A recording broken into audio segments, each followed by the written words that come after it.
Because on Sunday I was having a conversation with someone who I met a few months ago who just started an NGO, and she was feeling very overwhelmed, but more importantly, very disappointed in the fact that when she started her NGO, she received a lot of praise and a lot of support, particularly from her family members. And now, a couple of months in, when things are beginning to happen, they're starting to doubt her, and they're starting to put doubt in her mind. And that support that was there at the beginning is now no longer there. Unfortunately, or rather, I should say, actually, fortunately, that is part of the process. So you need to understand, whenever you start something in life, when you get out of your comfort zones, for example, if you're starting a business, which is a very common one, because that's something that not everyone wants to do. Obviously, it's not for everybody, and it doesn't make you more special than anybody. But when you're starting a business or an NGO, like Sam, or anything, where you're doing something out of the ordinary, like getting out of your comfort zone, you're going to get opposition, and you're going to get people who are going to support you, or who are going to pretend to support you, and who don't really support you, okay? Especially people closest to you. So the point of this video is to let you know that that's normal. You need to get to a point where you don't need anybody. When I say anybody, I'm talking about people's approval and people's support. Obviously, when you, for example, building a business, there's no ways that you can do that on your own. You're going to need to build a team, and even that is challenging in and of itself, but that takes time. But from a support perspective, and I know it's hard, because like I said to Sam, I went through that as well. I mean, my mom said to me the first 3-4 years of my journey in business, I made the biggest mistake of my life, by resigning my job, leaving Woolies. And I understand today that, obviously at the time, that wasn't something I wanted to hear. I wanted her to be very supportive. Mind you, I've made a lot of mistakes, but now looking back, I'm a bit older, a bit wiser, still not where I want to be, but I understand why she said that, because she didn't want me to go through the pain of losing things, because that's, I don't want to use the word indicative, but it can happen. It can be part of the business game.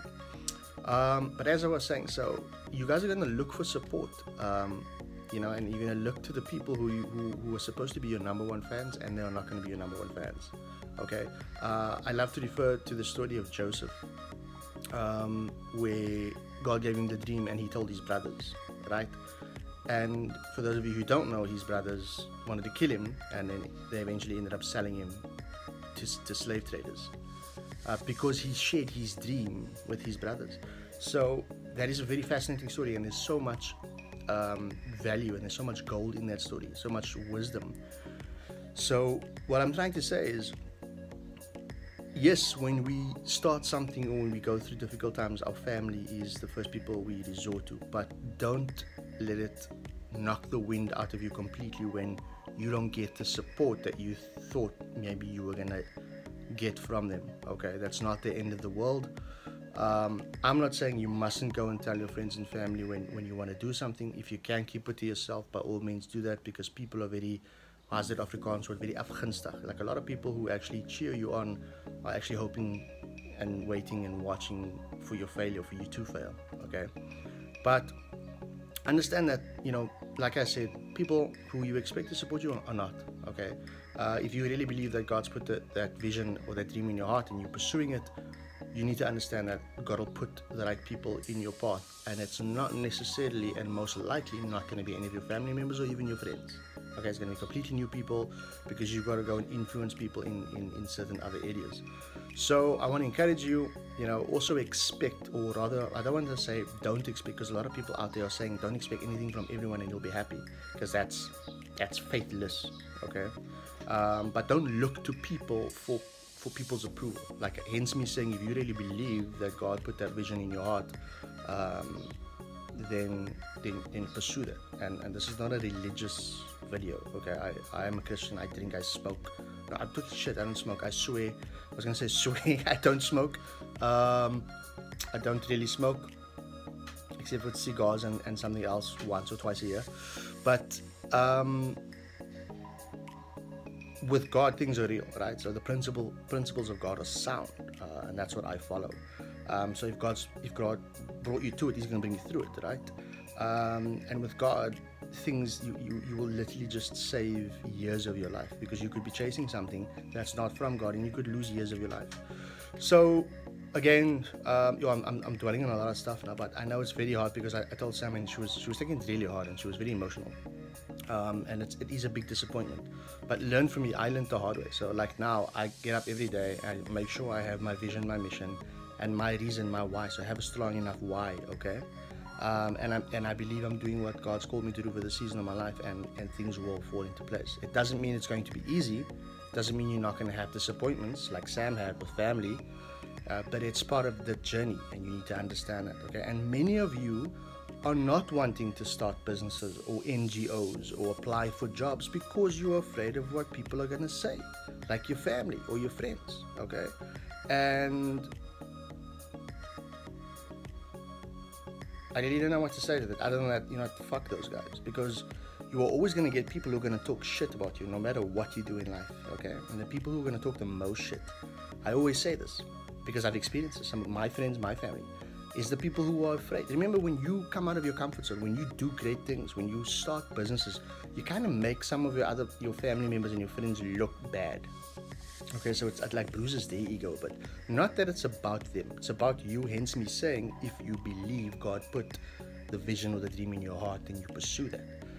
Don't go and pursue something because you want to be cool. Like my early days, currency trading, and I liked the sound of the fact that when someone asked me what I do, I wanted to be able to say I'm a professional currency trader, because that was bullshit. Okay, I loved entrepreneur. I tweeted, Facebook, Instagram. It was all about the hustle entrepreneur. Like a real businessman, he doesn't say, walk into a room and say, guys, I'm an entrepreneur, I'm a businessman. He just fucking does business. Okay, that's what he does. It's like me going around and saying, I'm a man, I'm a person. Because I don't do that, because it's who I am. I am a man, I am a person. I don't know if that makes sense now, but again, I had to learn that, okay, and my values and my priorities were straightened out, and I'm obviously still learning. I'm still a very young businessman, believe it or not, but don't worry about what other people are going to say, because people are going to talk shit anyway. This was supposed to be a 2-minute video. It's like on 7 minutes already. So just go out there and do you, okay? Don't worry about people. God will put the right people in your path, that you'll meet the right people, you'll get where you need to get, okay, provided you do what you need to do. So yes, the disappointments are there, but the beautiful thing about for example, Sam's situation, where her family is not supportive, is, as I said in the beginning of the video, fortunately her family no longer really support her. And why I say that is because when you go through things like that, which is definitely indicative and part of the journey of entrepreneurship, it builds resilience.